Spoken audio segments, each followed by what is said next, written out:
एक समय की बात है।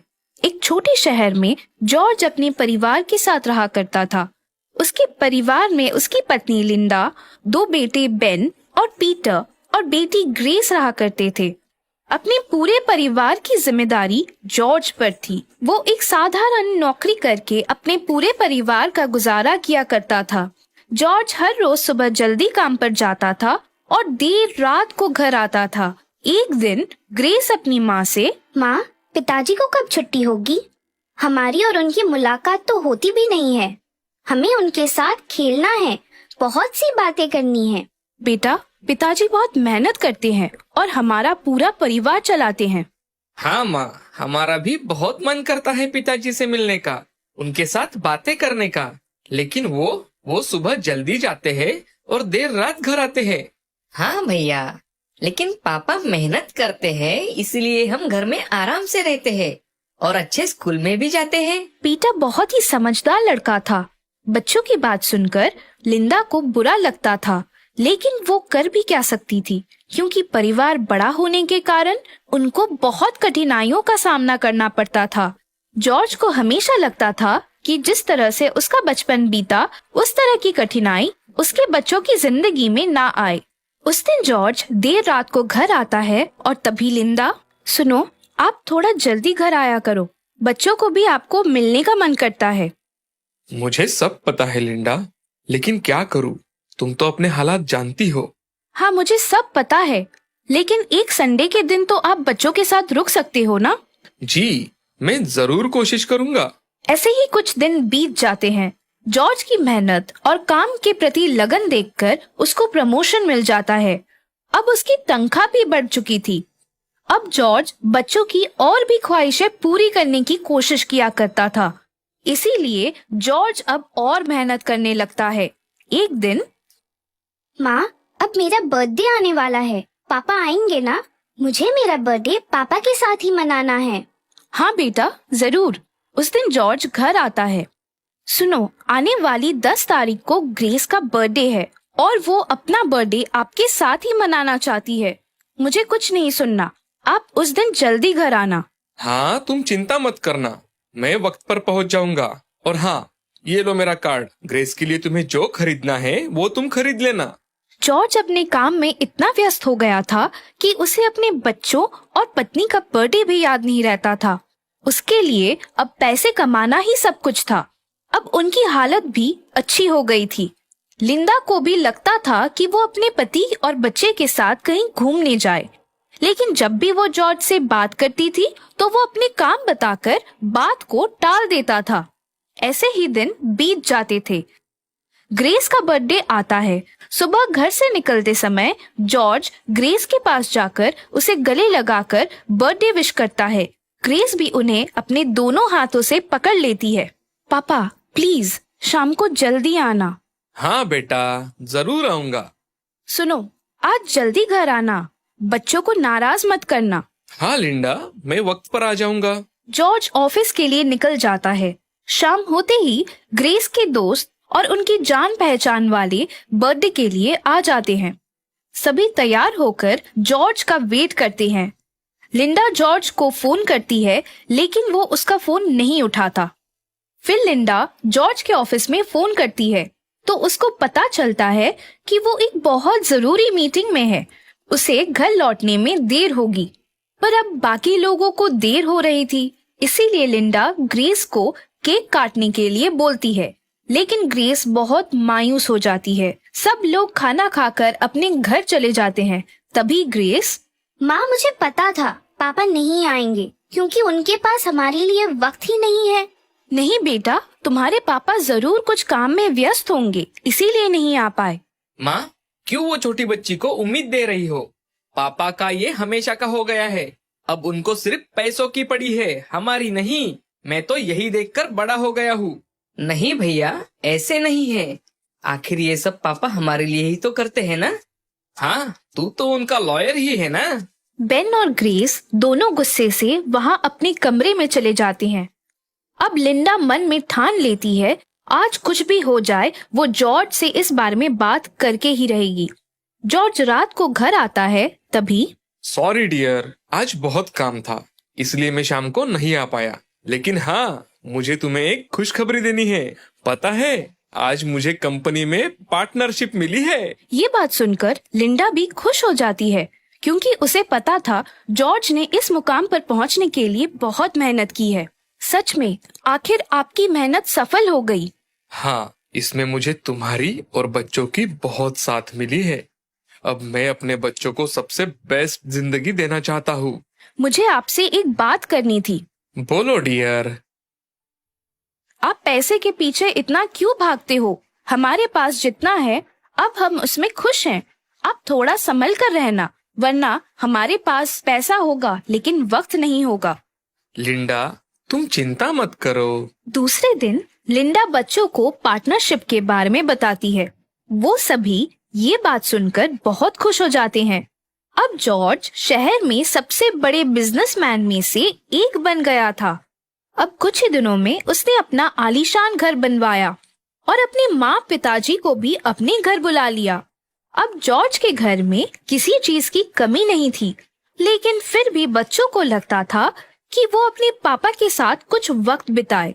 एक दिन जॉर्ज ऑफिस से जल्दी घर लौट आता है। उसको घर में देखकर बच्चे बहुत खुश हो जाते हैं। पापा, ये तो आज तक का सबसे बेस्ट सरप्राइज है। हाँ बेटे, और एक सरप्राइज है। और वो क्या? कल हम सब लोग अपने फार्म हाउस पर जाने वाले हैं। क्या सच में? हाँ लिंडा। दूसरे दिन सभी फार्म हाउस पर जाते हैं, जो कि एक सी फेस था। वहाँ जाकर सब लोग बहुत मजे करते हैं। जॉर्ज अपने बच्चों के साथ बहुत मस्ती करता है।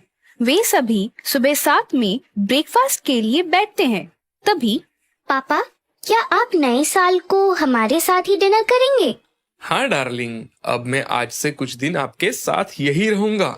हाँ, बस मुझे कल एक मीटिंग के लिए जाना है। मीटिंग खत्म होते ही मैं इधर वापस आ जाऊंगा। ये पापा, और अपने पापा को गले से लगाती है। दूसरे दिन सुबह जॉर्ज अपने ऑफिस के लिए निकल जाता है। तभी समंदर में अचानक आए सुनामी की वजह से उसका पूरा परिवार उसमें बह जाता है।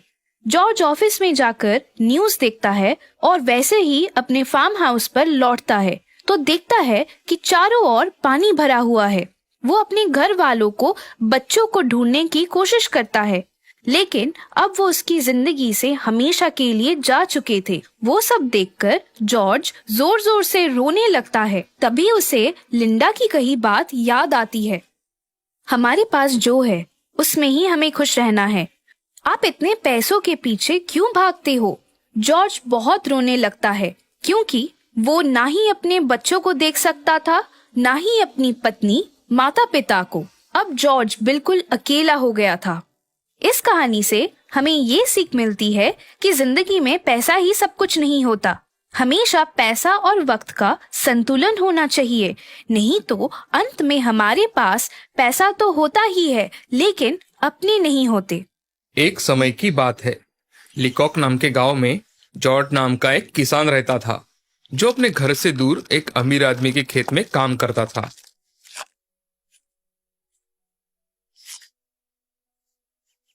काम खत्म करके जॉर्ज जंगल के रास्ते से अपने घर लौट रहा था। रास्ते में उसे एक सुंदर नदी दिखाई दी। जॉर्ज वहां पानी पीने गया। वहां जाकर उसने देखा कि एक हिरन जख्मी हालत में पड़ा है। जॉर्ज ने उसे तुरंत मरहम लगाया और प्यार से उसको सहला रहा था। तभी एक आवाज आई, जॉर्ज, जॉर्ज। जॉर्ज ने इधर उधर देखा। वहां जंगल के अलावा कोई नहीं था। जॉर्ज डर गया, लेकिन उसे फिर से वही आवाज सुनाई दी, जॉर्ज, डरो मत, मैं हूँ जादुई हिरन। तभी हिरन परी के रूप में बदल गई।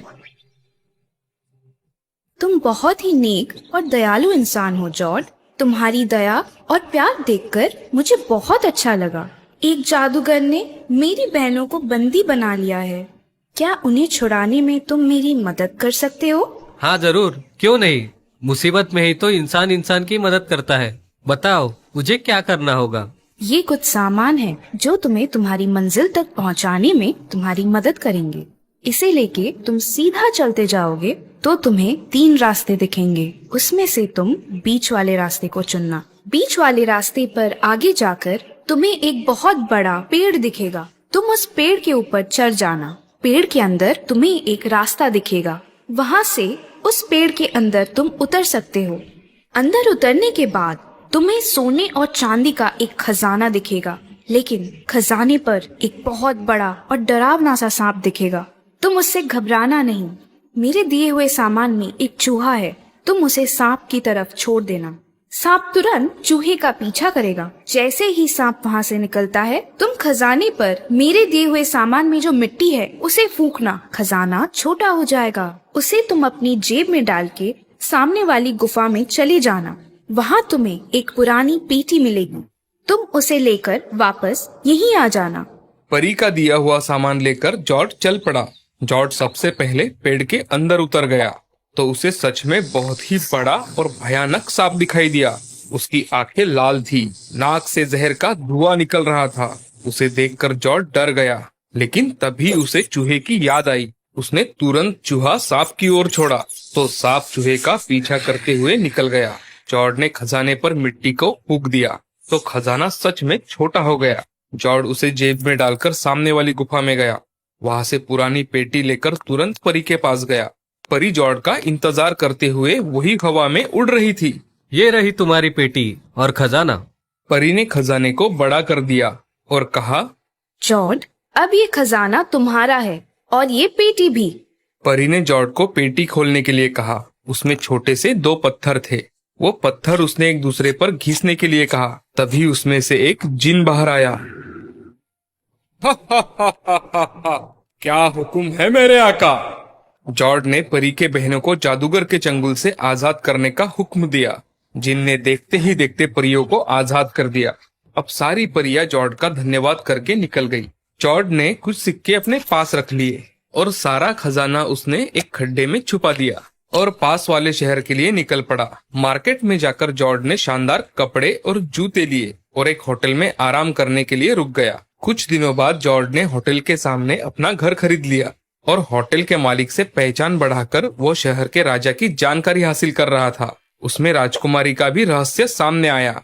जॉर्ज ने होटल मालिक से कहा, क्या मैं राजकुमारी को देख सकता हूँ? उसे कोई नहीं देख सकता क्योंकि वो सोने के महल में रहती है। और हाँ, महल के चारों दिशाओं में ऊंची ऊंची दीवारें हैं। राजा और रानी के अलावा वहाँ किसी अन्य व्यक्ति को प्रवेश नहीं है।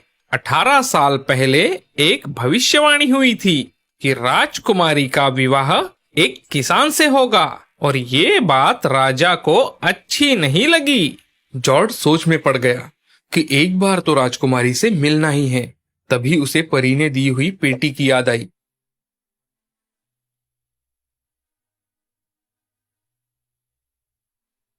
रात होते ही उसने पेटी खोली।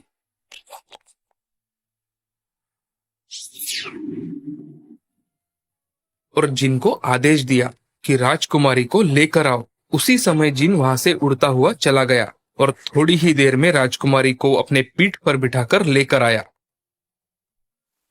राजकुमारी सच में बहुत ही सुंदर थी। जॉर्ज राजकुमारी को देखता ही रह गया। उसने राजकुमारी के सामने घुटने टेके और राजकुमारी का हाथ चूम लिया। दूसरे ही पल जिन राजकुमारी को लेकर महल वापस चला गया। अगले दिन राजकुमारी ने राजा से कहा, कल रात सपने में मुझे एक जिन ने अपने पीठ पे बिठाया। वो मुझे एक किसान के पास ले गया और उस किसान ने जमीन पर अपने घुटनों के बल बैठकर मेरे हाथों को चूमा। ये सुनकर राजा और रानी डर गए। जो नहीं होना था वो हो रहा है, ये देखकर दोनों चिंतित होने लगे। राजा ने उस रात एक दासी को राजकुमारी पर नजर रखने के लिए रखा। उस रात जॉर्ज ने फिर से जिन के पास राजकुमारी को लेके आने का आदेश दिया। जिन राजकुमारी को अपने पीठ पर लेकर महल से निकला तो दासी ने उसे देखकर जिन का पीछा करना शुरू कर दिया। जिन घर में आया, इसीलिए दासी घर में नहीं जा सकी, लेकिन उसने उस घर के बाहर एक निशान बना दिया जिससे वो घर उसे पहचानने में मदद मिले। जिनको ये बात समझ आई, उसने शहर के सारे घरों पर वैसे ही निशान बना दिए जैसे दासी ने बनाए थे। जिन ने राजकुमारी को महल में छोड़ दिया। सुबह जल्दी राजा, रानी और दासी वहां गए जहां राजकुमारी रात को गई थी, लेकिन दासी घर पहचान नहीं पाई क्योंकि सारे घरों पर एक जैसे निशान थे। लेकिन रानी बहुत होशियार थी। उसने जल्द ही राजकुमारी के लिए एक ड्रेस बनाया जिसके जेब में एक छोटा सा छेद था उसमें रानी ने छोटे छोटे रंगीन कंकड़ डाल दिए जिससे घर का पता चल जाए। उस रात जिन फिर से राजकुमारी को लेने महल आया। राजकुमारी को लेकर घर पहुंचा। महल से जॉर्ज के घर तक रास्ते में रंगीन पत्थर पड़े थे। ये किसी के ध्यान में नहीं आया। उस वजह से राजा को पता चल गया कि राजकुमारी को रात को कौन ले जाता है। उसी क्षण राजा के सैनिकों ने जॉर्ज को बंदी बना लिया और जेल में डाल दिया। सुबह होते ही जॉर्ज को जेल से बाहर निकालकर फांसी देने की घोषणा की गई। फांसी देखने के लिए बहुत सारे लोग इकट्ठा हुए थे। उसमें जॉर्ज का दोस्त होटल मालिक भी था। वो भीड़ से रास्ता निकालकर जॉर्ज के पास आया। तभी जॉर्ज ने उसे कहा, तुम जल्दी घर जाकर मेरी पेटी मेरे पास ला दो, तो मैं तुम्हें ढेर सारे सोने के सिक्के दूंगा। होटल मालिक को ये विचार बहुत अच्छा लगा। वो एकदम हवा की रफ्तार से दौड़ता हुआ जॉर्ज के घर गया। उसने वहां से पेटी लाकर जॉर्ज को दे दी और उसके बाद बहुत सारे लोगों की फांसी देखने के लिए भीड़ जमा हुई थी। राजा, रानी और राजकुमारी सिंहासन पर बैठे हुए थे। राजकुमारी राजा से कह रही थी कि ये फांसी रुकवा दो, मुझे जॉर्ज से शादी करनी है। लेकिन राजा ने राजकुमारी की एक नहीं सुनी।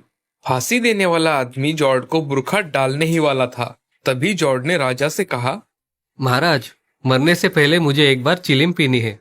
राजा ने जॉर्ज को अनुमति दी। उसी क्षण जॉर्ज ने पेटी से पत्थर निकाले और एक दूसरे पर घिसे तो वहां बहुत बड़ा धुआं निकला और वहां से जिन बाहर आया। जॉर्ज ने जिन को सारे सैनिकों को बंदी बनाने का आदेश दिया। राजा, रानी और सारी प्रजा डर के मारे कांपने लगी। अब राजा ने भी हार मान ली और राजकुमारी का विवाह जॉर्ज के साथ कर दिया।